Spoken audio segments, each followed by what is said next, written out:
En los siguientes minutos vamos a hablar del grabado y también de la transmisión del conocimiento en los orígenes de la modernidad. El grabado es un arte que fija la memoria, que actúa como transmisor de cultura y de conocimiento y que luego se proyecta al exterior. Pues bien, de todo ello vamos a hablar en los siguientes minutos y nos acompaña Jesús Vega, catedrática de Historia del Arte en la Universidad Autónoma de Madrid. Bienvenida. Encantada. Está también con nosotros Concha Herrero, conservadora de Patrimonio Nacional. Bienvenida también. Muchas gracias. Y Alicia Cámara, catedrática de Historia del Arte en la UNED. Bienvenida. Gracias, Isabel. Hablamos de grabado, pero hablamos de ciencia como transmisor de la modernidad. Hay que situarse, por ello, en el tiempo. Y aunque lo vamos a hacer en el siglo XVIII, quizá habría primero que detenerse en el siglo XV, en el nacimiento de la imprenta.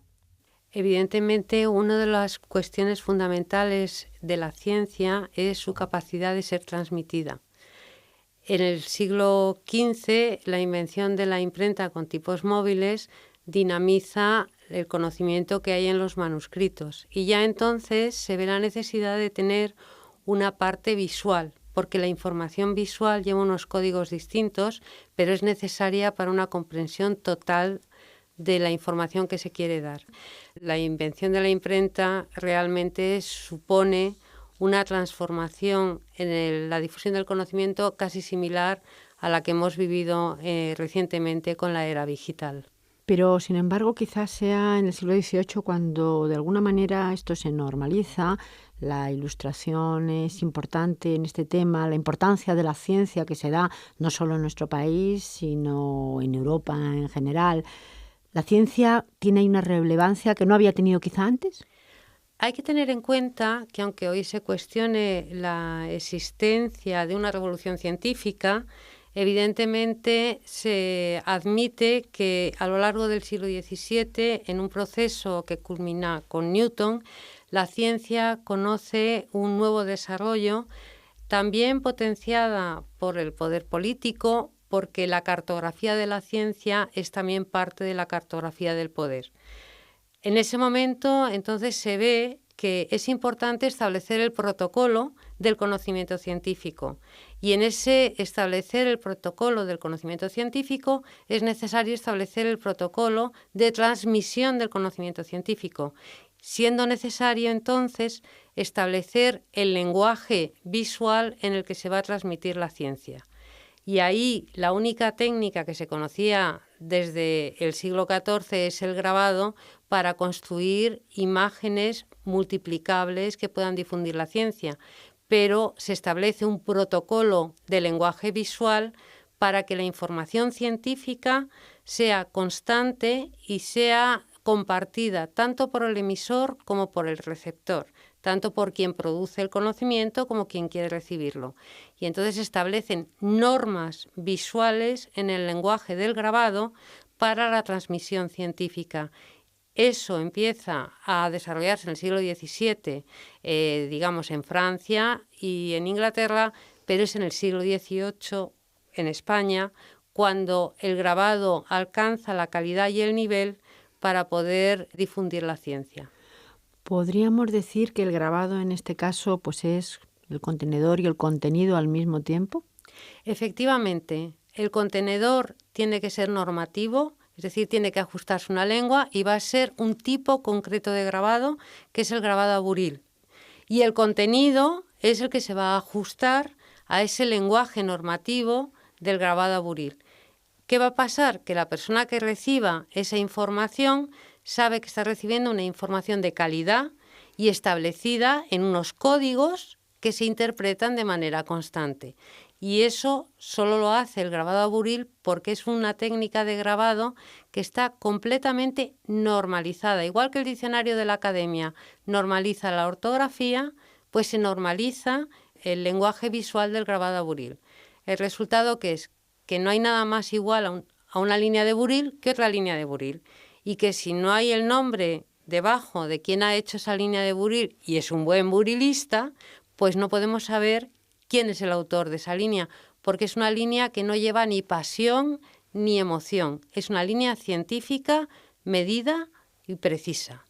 El aguafuerte tiene otras connotaciones en los grabados del 17, por ejemplo, y del 18, ¿no?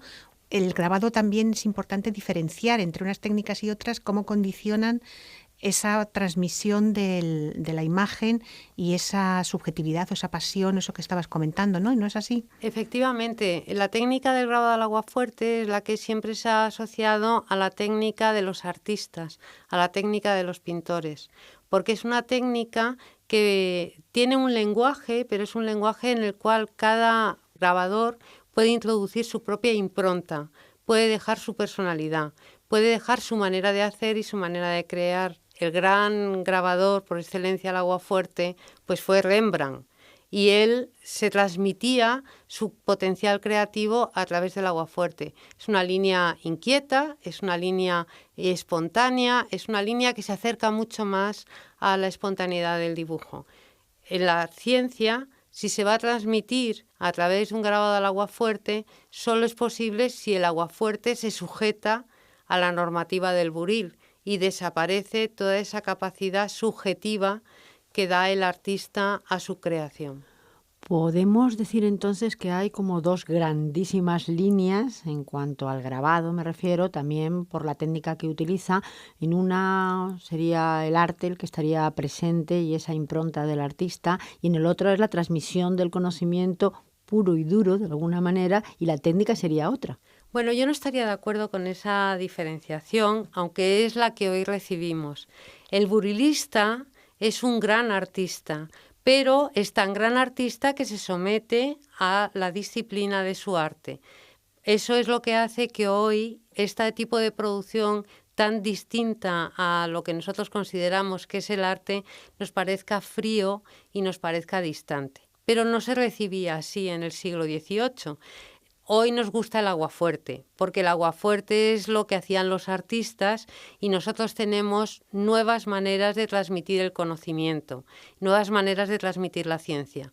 Pero en el siglo XVIII se valoraba por igual al grabador que se dedicaba al buril. Es más, en la academia el grabado que se enseñaba por excelencia es el grabado a buril, porque era el que mayor prestaciones y servicios daba a la sociedad. Para ser un gran burilista tenías que ser un excelente dibujante y tener una formación de 10 años. Por lo tanto, la estima social estaba ahí, desde luego. Había estima social y en el caso español más que en otros países, porque la necesidad de grabadores era tal que pasó a ser parte de la enseñanza académica, cosa que no ocurrió, por ejemplo, en Francia. Pero gracias a los grabadores tenemos toda la transmisión del conocimiento de la ilustración internacional. Se podían hacer bibliotecas visuales de conocimiento y de transmisión de información. Sí, en esta línea, y para aportar detalles ya muy concretos, y a este periodo del siglo XVIII, en España hubo un interés especialísimo por traducir tratados franceses, ingleses, sobre todo franceses, para ayuda de las manufacturas reales creadas en ese momento. Hablábamos de la fábrica de tapices, de la fábrica de cristal. Todas esas traducciones que fueron encomendadas por la Junta de Comercio y Moneda a diferentes eruditos, sobre todo conocedores de las técnicas y del idioma, iban también acompañadas por grabados donde se podían ver todas las fases, por ejemplo, para la producción de un tapiz, en este caso en la fábrica de tapices, que era el devanado, el urdido, la entrada de las piezas en el telar, el montaje de un telar de alto lizo, de bajo lizo, y todo eso iba acompañado por la traducción de textos franceses, pero también con las aportaciones que hacían los que redactaban estos textos. Esteban de Terreros y Pando iba con unas octavillas a la fábrica para tomar nota directamente de los tapiceros, porque se hablaba de que eran unas transmisiones orales. Entonces había que fijar esa transmisión oral en un escrito acompañado por grabados. Y él tenía que vencer la suspicacia de los tapiceros a la hora de preguntarles cómo hacían esa labor.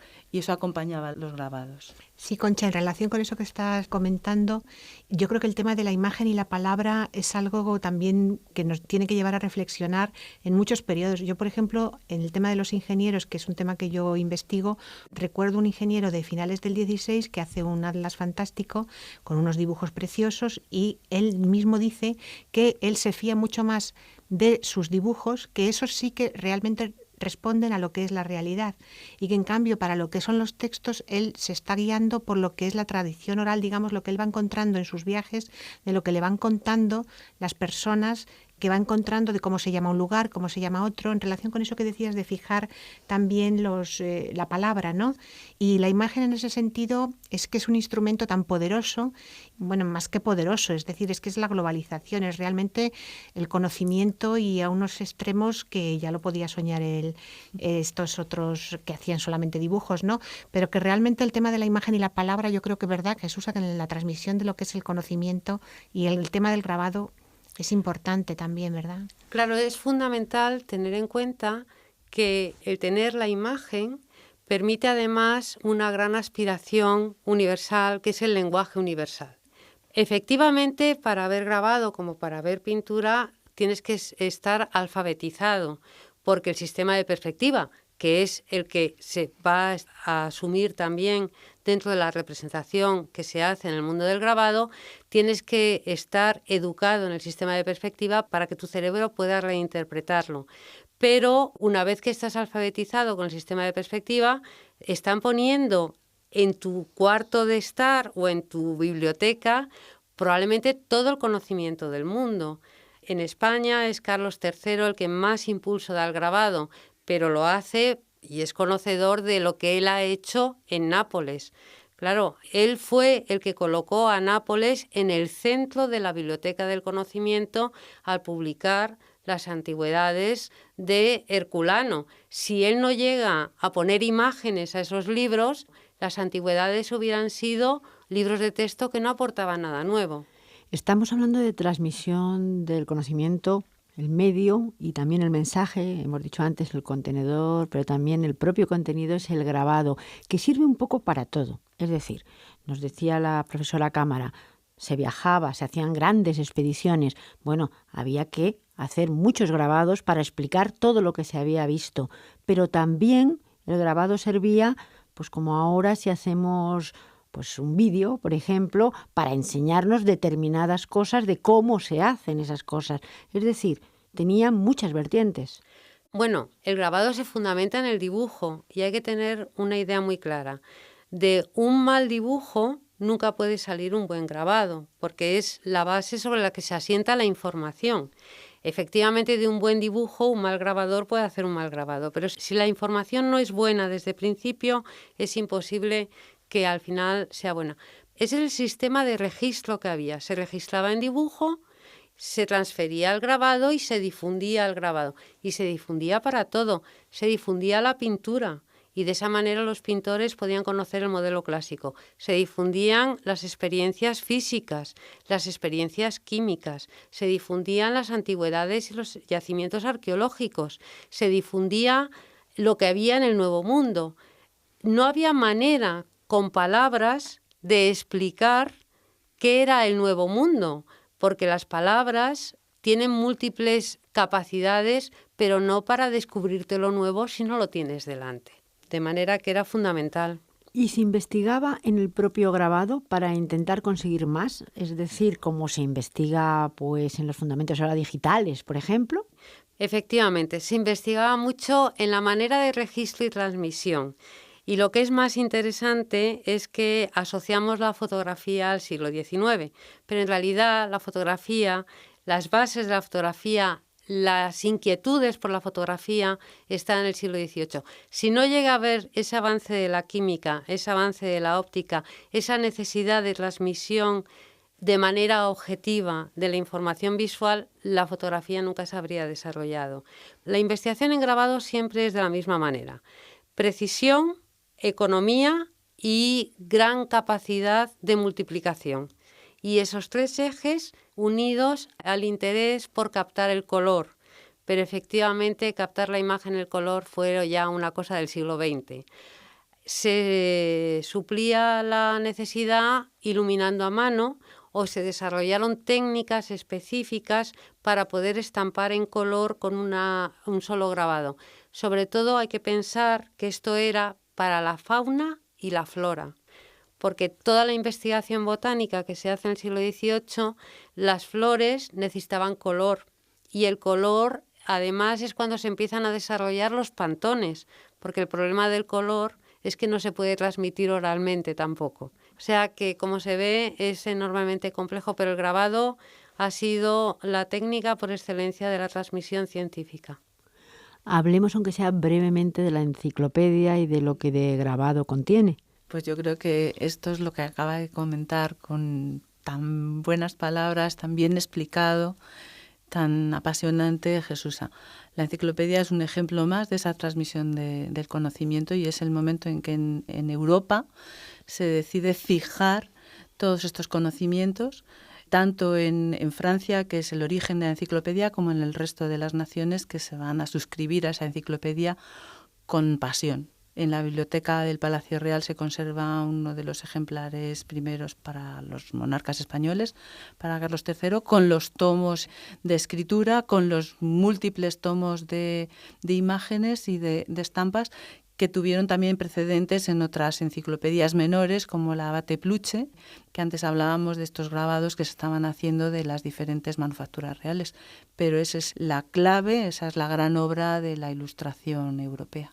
Y profesora Cámara, también hablábamos antes de los ingenieros, también para la defensa, también en lo militar, el grabado fue importante. Bueno, el grabado fue importante cuando se codifican los saberes y entonces se publican tratados, etcétera. Pero hay una cuestión aquí, vamos, en relación con el tema de la imagen, que es que en gran medida lo que son los dibujos de los ingenieros, esos que nos asombran hoy, rara vez llegan al grabado porque son secretos, son armas de guerra. Claro, lo que ya está construido, o hay grabados ahí de ciudades que sí que llegan al final y son difundidas, pero si no, en general, el tema del dibujo de la ingeniería, lo que realmente es así, pues es algo secreto, no puede conocerlo el enemigo. Así que eso es algo que, bueno, daría para otro tipo de programa a lo mejor, pero cómo se difunde o no se difunde y cómo se controla la imagen. Es decir, el grabado también es muy interesante en ese sentido, el control que hay de la imagen. Claro, es que se grabó lo que se grabó y no se grabaron otras cosas, o sea que hay un control importante. Y profesora Vega, ¿podemos decir entonces que el grabado casi fue una revolución en el siglo XVIII, aunque viniera de antes, para esta transmisión del conocimiento del que hablábamos? En España, sin duda. En España, el crear grabadores de calidad que pudieran estar al servicio del conocimiento fue una auténtica revolución. En la imprenta real se crea la Real Calcografía, que es como el departamento que tendríamos hoy de fotomecánica en una imprenta. Eso es lo que es la Real Calcografía. Y muchas de estas traducciones científicas se encargan por el erario público, se copian las estampas que se hacen en las ediciones originales.